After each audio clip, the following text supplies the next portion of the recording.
Next on Full Sail Live, are we close to a return of live sports? Discussions among the different leagues dominate the headlines. Among them, Major League Baseball, which took a big step Tuesday. Unfortunately, just not in the right direction. Could the season now be in jeopardy? The NHL and its players have agreed on a proposal to return. Could the NBA be next? Several ideas being discussed there. And the NFL owners met this week to discuss and approve rule changes for the 2020 season. We'll get into all that, plus much more, coming up. Full Sail Live next. Welcome into the show. Michael Vick with you. Lots to cover on today's edition of Full Sail Live, and we're going to start with Major League Baseball's latest attempt at owners and players coming together on an agreement to kickstart the season. Well, in September of 2016, during the pregame's national anthem, Colin Kaepernick took the knee heard round the world. The anthem protest became the subject of great division among players, owners, fans, the media, really everyone. Fans boycotted, owners hated it, and of course, even the president was tweeting about it. But the message was pretty clear. We don't want you doing it. Wouldn't you love to see one of these NFL owners, when somebody disrespects our flag, to say, get that son of a bitch off the field right now, out, he's fired? I do not agree with that. I feel like that is a unifying thing. No, our policy is that you stand at the anthem, toe on the line. It's also important for us to honor our flag and to our country. He's receiving heavy boos here.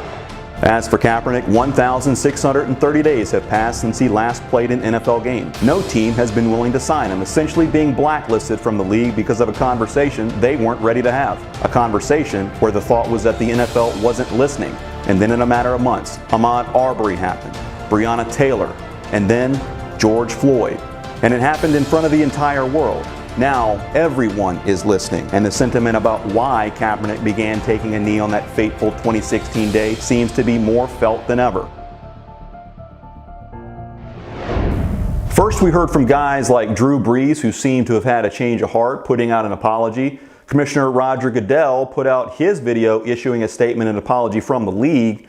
And Joseph, now we're seeing other big names around the league who also happen to be white coming out in a show of unity and support for this movement as well. Thanks for killing some time with us this morning. Michael Vick here in the studio with you. Lots to get into. But first, baseball is back. After months of back and forth, Major League Baseball has imposed a 60-game season, provided the players agree to two things.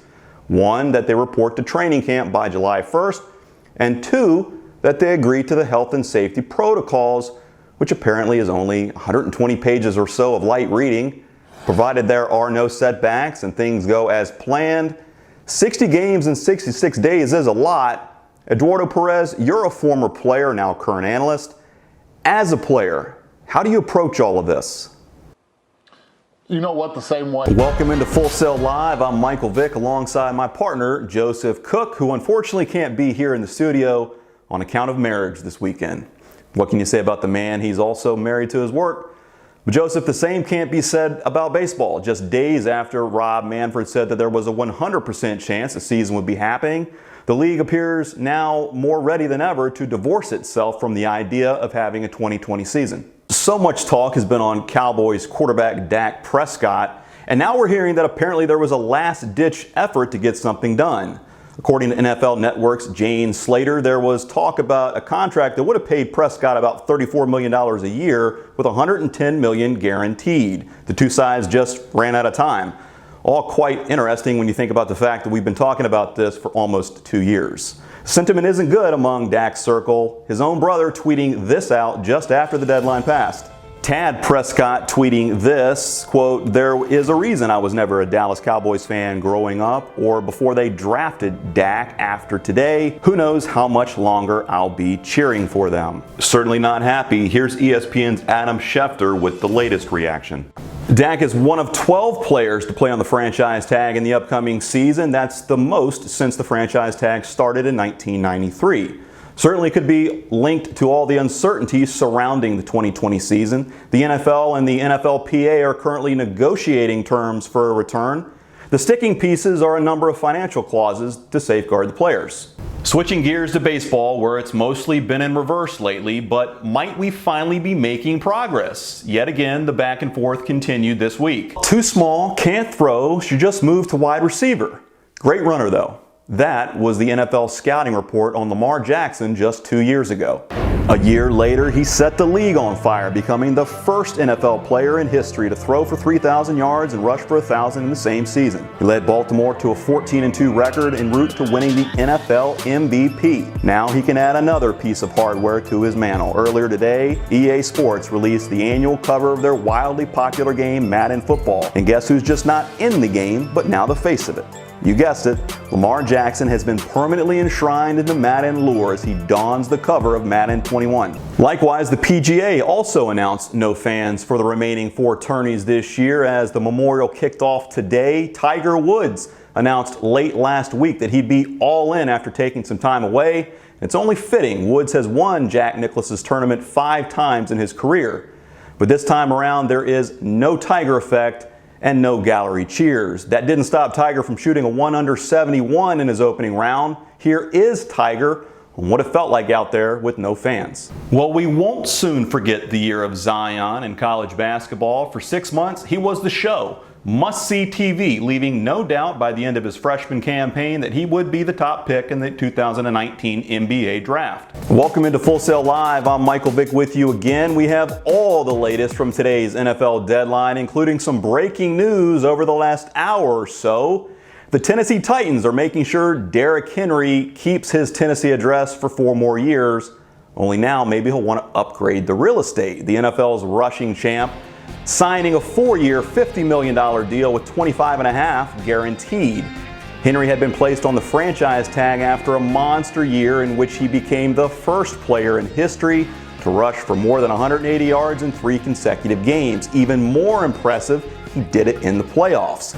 And in unrelated news, it's that time of year again where we seem fascinated with measuring body parts. Last year it was Kyler Murray's height. This year it's Joe Burrow's hands making news after it measured 9 inches. And apparently he's heard all of the concerns, prompting this tweet. Burrow showing a little humor. Thoughts and prayers, Joe. And gee, sticking with the subject of Joe Burrow, we've just learned that he won't throw nor work out here this week at Indy in the Combine. Unconfirmed, however, is whether it has anything to do with tiny hands. I'm Michael Vick reporting from Manhattan. Nope, not that Manhattan. Manhattan, Kansas, for tonight's sequel between the Kansas State Wildcats and the Kansas Jayhawks. Now, Kansas comes into this game having won 13 in a row and now have asserted themselves as the favorites to cut down the nets in April. Last weekend, they snapped then number 1 Baylor's 23-game win streak.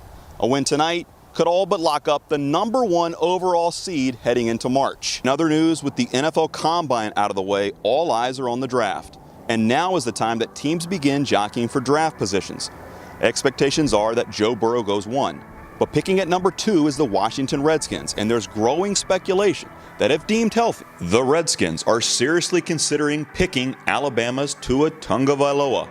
New head coach Ron Rivera said Wednesday they'll bring both quarterbacks in for a visit, and for reaction, here's longtime NFL draft expert Mel Kiper Jr.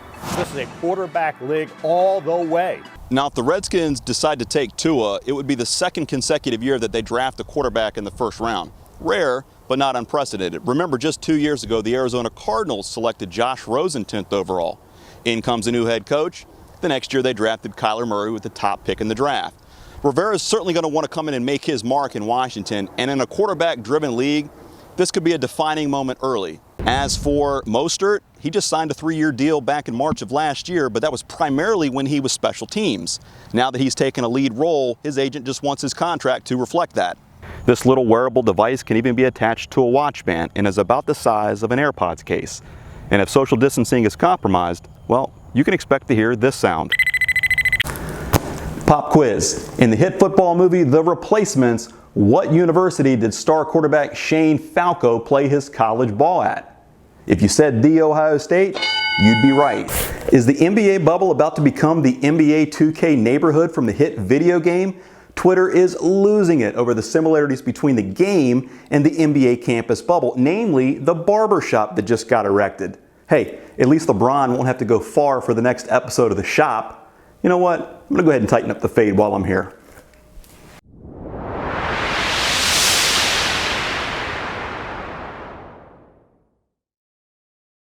With the NFL's regular season now officially in the rear view, the dust has yet to even settle.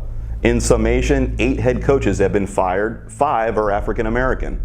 The latest firing of Arizona head coach Steve Wilks after just 1 season and subsequent hiring of another coach is drawing a lot of ire around the league. It's raising questions about equal opportunities for black coaches in the NFL. And for perspective as to why, longtime sportscaster Dale Hansen highlights a rather thought-provoking narrative. It's been 1,057 days since Colin Kaepernick last quarterbacked the team. This past Saturday was supposed to be a major step in changing that narrative. He was scheduled to work out at the Atlanta Falcons training facility at 3 p.m. After issues suddenly arose as to the preconditions of the workout, he called an audible at 2:30, notifying the NFL that he was moving the time and location. The problem with that is that the location was more than an hour away, leaving the 25 team representatives that showed up feeling frustrated and empty-handed. As for reaction, well, there's plenty. No NFL team ever called Colin Kaepernick again. I don't blame you. We have breaking news here in the Full Sail Live, as just reported by ESPN's Josina Anderson and Adam Schefter. As part of his defense meeting with the appeals committee, Myles Garrett claims that Steelers quarterback Mason Rudolph uttered a racial slur moments before he struck him on the head with the helmet. The subject of transgenders and sports is quickly bubbling to the national surface. The families of 3 Connecticut girls that run high school track have filed a federal discrimination complaint under Title IX. Their complaint is centered around the fact that the state allows transgender athletes to compete in the sport based on the gender they identify with. Selena Soleil and Delana Smith are 2 high school track stars that say having to compete against transgender athletes have cost them top finishes in races and possibly college scholarships. The complaint argues that under Title IX, there should be equal rights in sports for females, and that, quote, allowing boys to compete in girls' sports reverses nearly 50 years of advances for women under this law, end quote. I don't think any solution can be truly fair that allows a biological male to come in and take away athletic opportunities from young women. The argument that gender identity lends an unfair advantage in sports is a reoccurring theme and a complex subject to navigate when issues of discrimination are brought into the conversation. A spokesperson for the Connecticut Interscholastic Athletic Conference, which governs high school sports, had no immediate comment on the subject. All right, when we come back, more reaction from the Myles Garrett-Mason Rudolph fallout. Adam Schefter, who helped break the news, will join us with the very latest. And friend of the show and NBA Hall of Famer Charles Barkley finds himself in hot water over comments he made to a female political reporter. We'll explain after the break on Full Sail Live. Well, my time's up here. We'll continue to follow these stories and give you the very latest tomorrow. For Full Sail Live, I'm Michael Vick, and as always, thanks for watching.